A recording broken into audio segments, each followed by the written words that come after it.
Kia ora Rotorua, welcome to this midweek bulletin. And just ahead tonight, government to provide an extra $4 million to crack down on truancy. A Lake Rotorua man was high on methamphetamine when he shot at an elderly couple, and more news ahead from the Rotorua District and High Court. The latest from Rotorua to you tonight. Well, an 81-year-old man accused of historic sexual offending has avoided going to trial due to the state of his health. The charges, which included rape and attempted rape, allegedly occurred in the early 1980s when the girl was between 7 and 9. At a preliminary hearing in the Rotorua District Court last June, the man denied the charges. Justice Rhys Harrison said that he was satisfied that the accused was in poor and deteriorating health. The Crown did not challenge a medical report provided by the accused man's doctor into the state of his health. Rotorua MP Todd McClay has welcomed yesterday's announcement that the government is providing an extra $4 million per year to help schools crack down on truancy. The results of the Ministry of Education's 2009 truancy survey show that the total absence rate in the Bay of Plenty region is at 13.6%, up 1% from the 2006 statistics. Every child that's of a school age should be at school. Parents are going to have to be more responsible and got to know where the kids are. And I accept that not every parent will be able to control every single child, but I'm fearful that there's some parents out there that aren't paying enough attention. We've put some extra money, $4 million into the schools to help them through this, but ultimately the focus is on the children. It's not about blame and who did what and who didn't. It's about making sure these kids are going to school so that they don't get into trouble, so that they don't end up living lives of welfare dependency, and so that they actually have much better lives ahead of them than is the case at the moment. The government is taking a long-term look at truancy, aiming to make sure students are engaged to stay at school rather than having to direct resources to find the truants and get them back into school.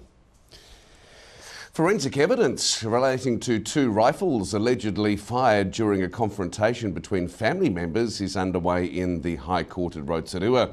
3 men are on trial for the attempted murder of Aleka Tuhoro at Hauparu Bay, Rotuiti, on September 27, 2008. Appearing before Justice Jeffrey Venning and a jury of 6 men and 6 women are Daniel Purritt, Shane Epapara and Michael Mihaka, all from Rotorua.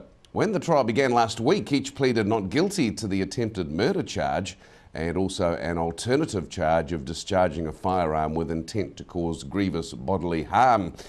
It is the Crown's contention they were parties to the offending. The Length of the Country campaign against John Key's plans to increase GST was in Rotorua earlier today. Labour leader Phil Goff announced his MPs would conduct a 2-week nationwide bus campaign, which would be held during parliamentary recess to help force a national backdown on the GST increase. He says a small number of MPs will travel on each leg and will be touching base with community groups to gauge the impact of the planned hike in GST. And back to some court news. A Lake Rotorua man was high on methamphetamine when he shot at an elderly couple driving to a Rotorua market, believing them to be gang members. Ronald David Mallion was in a methamphetamine-induced deluded paranoid state when he attacked the couple, and 4 hours later followed another driver he also mistook for a gang member. He forced her car off the road and threatened her with an axe. Mallion is now serving 5.5 years in jail for the July 18, 2009 incidents after being sentenced last week by Judge Philip Cooper in the Rotorua District Court on a raft of charges. And to your weather, overnight tonight, mainly fine weather with southwest winds, a low of 12 degrees. Tomorrow, Thursday, looking for a great day, clear skies, fine weather, light winds, a high 25 and a low 14. And through to the end of the week on Friday, mainly fine, southeast winds freshening with a high 23 and a bit cooler overnight, single figures down to 9. If you're boating, Lake Rotorua for Thursday, southwesterly winds 10 knots, they will die out in the afternoon. Waves less than half a metre and fine weather, short and sweet for the lakes. If you missed any of tonight's bulletin, watch it again. Simply log on to tvrotorua.co.nz. Click on the View Latest City news link just there on the right-hand side of the main page. And also for the latest Rotorua events coming up in the next week or so, click on the link below that one. Still to come tonight, Deputy Mayor Trevor Maxwell talks Kapahaka Regionals. Tony Bland gives information about laser eye treatment, and Councillor Charles Sturt gives his opinion on the 1080 airdrop. City News continues right after this break.